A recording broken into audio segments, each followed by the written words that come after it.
I guarantee you, how you work today is how you'll lead in the future. And if you're not paying attention to that, you're setting yourself up for failure before you even get started. Because if there's one thing I've learned so far, be it career growth or success, and it could mean anything to you, is that you don't wake up one day and it happens to you. They're actually shaped by what you do right now. And no, I'm not talking about working 24/7 or taking on more tasks and doing more. I'm talking about how you show up, how you think, what you say, and how you handle yourself in ways that makes people want to bet on you. So if you're serious about your career, be it leadership, be it entry level, be it starting your own business, you need to hear this. Number one, leadership starts before the title. The mistake a lot of people make is assuming that leadership starts once they get authority over other people, but it's not like that. It doesn't work that way. Leadership actually starts right the second when you start conversing with someone in a professional setting. Think about it. If you're flaky now, you'll probably be flaky later. If you're bad at follow-ups now, you'll probably be bad at managing or leading a team in the future. If you ignore the small details now, you'll probably be bad at using those small details to make major business decisions. And in terms of networking, I used to think that networking was about like reaching out to someone, saying, hi, you owe me, you need to get me a job, or you need to give me advice. That is not how it works. In fact, I hate the word networking and I like to call it building relationships. And building relationships is about how you show up, how you present, and how you add value to the other person. And that's the difference between transactional thinking and long-term leadership. And if you don't build these habits now, please do not expect that one day you'll wake up and be good at all of those things. Number two, the myth of weakness. The biggest lessons I've learned is that sometimes when a company tells you that you have a quote unquote weakness, it's not about you, it's about whether the structure values your skill set. For example, I've worked in environments where I've thrived. I've also worked in environments where I've not thrived. And the biggest factor wasn't my ability. It was whether my strengths were actually viewed as strengths. And that's an important distinction. And I'm bringing this up because when people think that they're quote unquote bad at something, they sort of internalize that. They don't really stop to question like, hey, is this really true? Or is this just a really bad fit? And if you're planning to lead one day, it's even more important to think this way because leaders set the tone for the company, for the culture. And if you build an environment where people have to suppress their strengths in order to be in your company, they will eventually leave and that'll be on you. So before you let someone else's feedback define you, ask yourself, are they critiquing my skills or are they just operating from a limited perspective of what success actually looks like? Little things define you. A lot of people underestimate how much the little things actually matter in the long run. And they might look like, do you ghost people when you no longer need them? Do you ignore emails until you're forced to respond? Do you flake on meetings or cancel last minute? I have had people reach out and also have heard this from a couple of leaders in the industry, like someone reaches out for help and someone's okay with helping them. And then two things happen. One, they don't even respond. Two, they show up for the meeting, but they're totally unprepared. Both of these things actually stick with people. People think that they forget, but no, everybody notices it and they will remember it. Because the immediate thought there is if I help this person get an opportunity, I would think the same way and anybody would think the same way about me. They might think like, why would I give this person an opportunity? What if they become a manager and they treat their team the same way? That's why so many companies have frustrating work cultures. Because leadership isn't about strategy or fancy speeches. It's about the way you handle responsibility. And that starts now. Think about it this way. If you can't respect people's time when nothing's at stake, what will make anyone think that just because you become a leader, you can have an entire team that will depend on you? Nobody would trust someone like that. The next one is leadership as a founder versus employee. I know this might sound like a very corporate conversation. Trust me, it's not. This is for any kind of leader. Let's say you want to start a business. You still need to know this. Actually, you need to know this even more. Because when you're running a company, your customer is your customer, but your customers are also shareholders, your board, investors, your employees, vendors. And if you don't learn how to manage those relationships early on, you will struggle when the stakes are higher. People don't care about your business as much as you do. They shouldn't care about your business that much, but they should care about their career, their growth, how they show up at work. And as a founder, it is your duty to help create an environment where they can actually do all of those things. That means thinking about things like How do we structure our revenue streams? Why aren't we making as much as we projected? How do I create alignment between the people funding this business and the people building it? Because when you think about all of these things, they always tie back into the culture.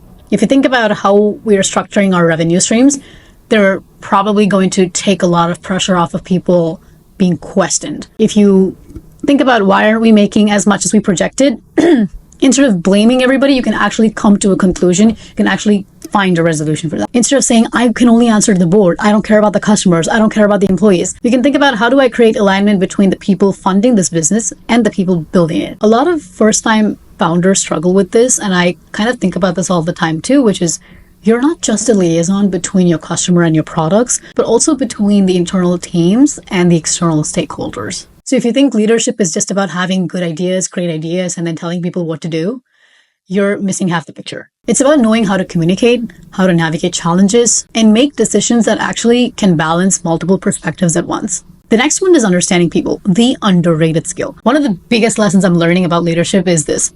People don't always mean what they're saying, right? People can say something very mean and not even mean it. People can say something very nice and not even mean it. At the end of the day, workplaces are also made up of humans, meaning that we don't always have the best of days. Sometimes we have bad days, sometimes we have great days.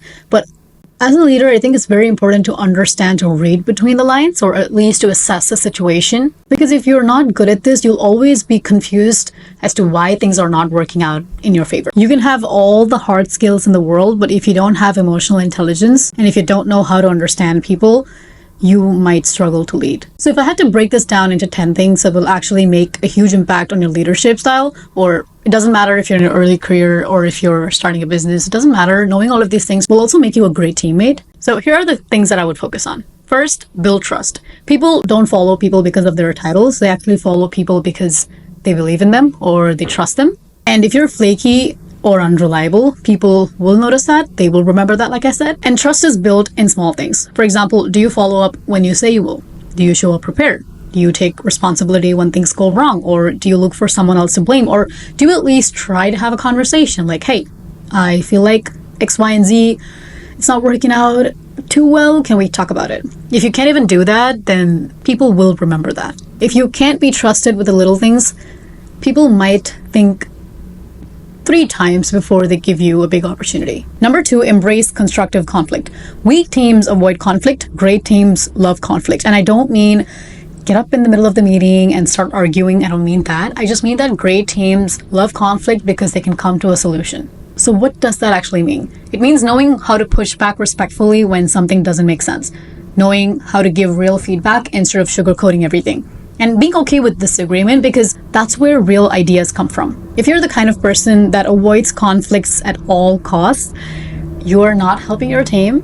You are making it very dangerous, actually. Number 3, commit to decisions. The worst teams suffer from indecision. If you're waiting for everybody to agree on something, you'll never actually get ahead. The best leaders don't just make decisions, they actually commit to them. Once a decision is made, they own it. They stop reevaluating every 5 seconds, and they trust themselves enough to move forward. Because the truth is, any decision you make can be adjusted, but not even taking the action, that I don't know how you solve that. Number 4, hold yourself and others accountable. A lot of people say they would love to work in a high-performance culture, but with high-performance culture comes accountability, and the minute they're held accountable, they will fold. Here's the reality. If you say you'll do something, do it. If you mess up, own it. If someone else isn't delivering, call it out. And there's this huge problem there, right? If you're a high performer and you end up going to a low-performing work environment, there's immediate conflict because you can't work with someone who doesn't actually call you out when you do mistakes. So, for example, high performers love working together because they know that they can rely on each other. No one's making excuses. Everyone's holding their end of the bargain. If you can't hold yourself accountable now, you might never be able to do that in the future.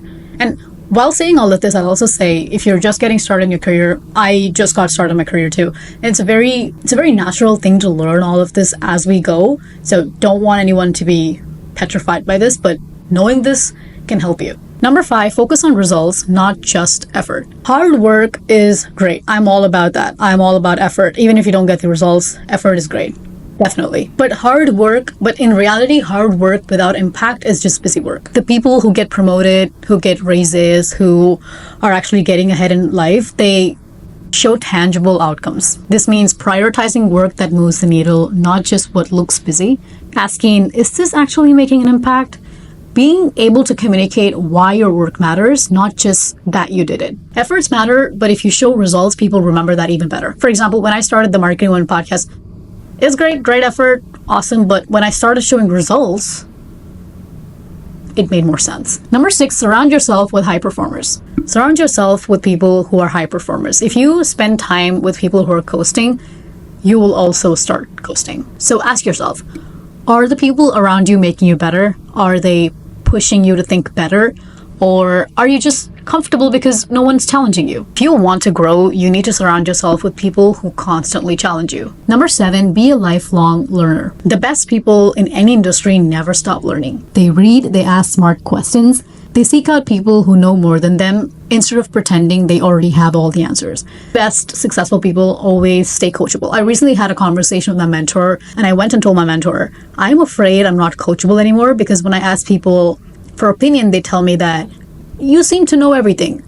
And that freaked me out. So I told my mentor, like, I'm scared. I don't want to be that person that no one thinks that they can coach. And then my mentor told me that, no, there are certain things that you need to learn. And my mentor taught me that. So that's a good thing to know. You always have to fear not being coachable. Fear in the sense, like, just have that in your mind. Because the truth is, what got you here won't get you there. And just because I'm saying all of these things doesn't mean in reality it's going to be easy. When you're actually being put to test in the field, things might look a lot different. Number 8, master communication. You can be the smartest person in the room, but if you can't communicate what you think, that's no good and you will get overlooked. Great communication isn't about using big words. It's about making complex ideas simple. Speaking in a way that makes people want to listen. Learning to write well, because most professional communication is written. Number 9, adaptability is greater than experience. The world is changing fast. If you have like 10 years of experience, someone with 2 years of experience can still beat you, because the world is changing and they're adaptable while you're not. So that means being open to new ways of doing things, letting go of old habits that don't work anymore. If I hear one more person say things like, this is how we've always done, there's no saving you. Learning how to pivot instead of complaining when things change. If you're too stuck in your own ways, you'll get left behind. And the last one is develop emotional intelligence. Like I said, at the end of the day, business is about people. And if you don't know how to read people, understand them, or even figure out what motivates them, you will struggle. And emotional intelligence is not about being soft and caring and saying things in a very soothing voice. It's actually about knowing when to push someone and when to back off. Understanding why people make the decisions they do. Managing your own emotions so you don't react impulsively. Some of the smartest people that you may even have around you right now won't make good leaders because they don't understand people. Don't let that be you. None of this is about faking confidence or pretending to have it all figured out. Just because I said all of these things doesn't mean I have everything figured out. Like I said, these are the things that I have in my mind for when I become a leader. I want to know all of these things, and educating myself is important. Watching other leaders and how they lead in real time is also very important. It's about building habits so that when you do step into leadership, you kind of already thought about it and operating at that level. So here's my question for you. What's one career habit you're working on that you know will make you better in the long run? Drop it in the comments and let me know what you think about this video. Feel free to DM me on Instagram or LinkedIn. All the links are in the description. Subscribe, like, share, all of that good stuff. And I'm excited about this, and I'll see you in the next one. Bye.